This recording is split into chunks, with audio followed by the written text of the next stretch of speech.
All right, so chapter 2. Nebuchadnezzar has some really weird dreams, and he's really troubled by them. So he goes to his astrologers and his magicians, and he says, hey, I'm having these weird dreams. Tell me what they mean. And they're like, okay, just tell us the dreams, and then we'll tell you what they mean. And he says, no, I'm not going to tell you the dream. You tell me the dream.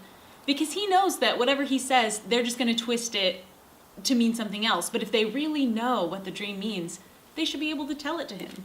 And they're all like, psh, we can't do that. Nobody can do that. Only God can do that. No, only gods can do that. Yes. And they don't live on this earth. Little do they know what comes next. It might come as no surprise that there is someone in the land that can interpret his dream for him. Who might it be? Daniel. Here's what's really interesting. Here's how Daniel finds out. So a decree went out from Nebuchadnezzar to kill all the wise men in the land. Upon approaching Daniel and his friends, that they were to be collected to be killed, essentially, because they were a part of the wise men group, Daniel then asks why the decree is so urgent. Why is it so urgent that all the wise men be killed? Because this request couldn't be fulfilled by these people. So Daniel asks for more time to interpret the dream, and then he immediately goes to his friends, and he explains to them what's happening, and he urges them to plead for mercy from the God of heaven concerning this mystery, so that he and his friends might not be executed with the rest of the wise men of Babylon.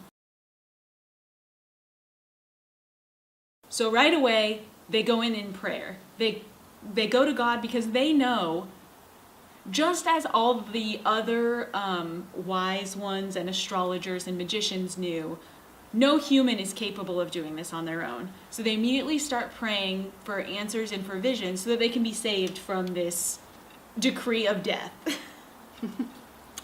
And then during the night, the mystery is revealed to Daniel in a vision. Yeah. And he gets the answers he's looking for.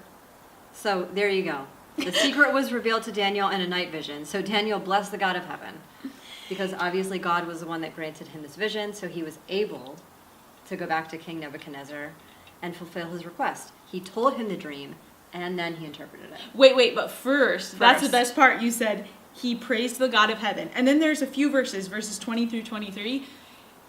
He stops and he praises God right away. Before he goes to save his own life, before he goes to tell what the dream is and what it means, he praises God and thanks him for the answer that he has been given.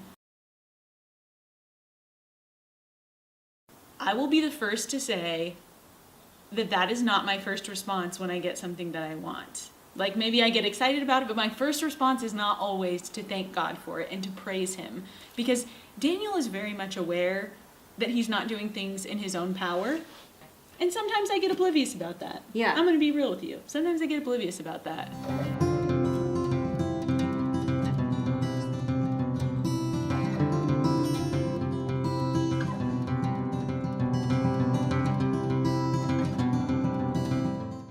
But the first thing he does, he gets this vision and then he praises God, and then he goes and tells the king to save their lives. Yes. That's a really great thing to remember. So if you don't mind, if I would like to read the prayer of praise. Blessed be the name of God forever and ever, for wisdom and might are his. And he changes the times and the seasons. He removes kings and raises up kings.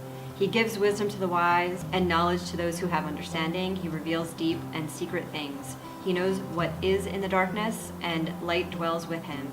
I thank you and praise you, O God of my fathers. You have given me wisdom and might, and have now made known to me what we asked of you. For you have made known to us the king's demand.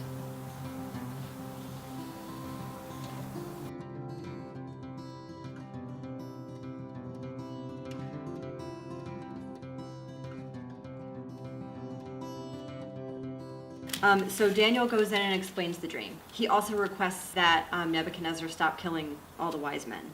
First, before he goes into what he's about to do for Nebuchadnezzar, he first and foremost gives God credit. In verse 28, we see the first instance where Daniel gives credit to the God in heaven who can reveal secrets. Right. Nebuchadnezzar asks him, are you able to tell me what I saw in my dream and interpret it? And Daniel says, no wise man, enchanter, magician, or diviner can explain to the king the mystery he is asked about, but there is a God in heaven who reveals mysteries. he has shown King Nebuchadnezzar what will happen in days to come. So he said, not only did God give you that dream that you saw, he also showed it to me so that I can interpret it for you. Once Nebuchadnezzar hears it, he's relieved, and he gives glory both to Daniel and to God. And if Daniel had not flat out said, this came from God, then Daniel would have been given all the glory himself. It's another reminder how important it is to be upfront and be frank about God's work in our lives and his power. Yes. So chapter 2 is wrapped up with basically King Nebuchadnezzar proclaiming that Daniel's God, our God, is truly a God of the gods, a Lord of the kings, and a revealer of secrets.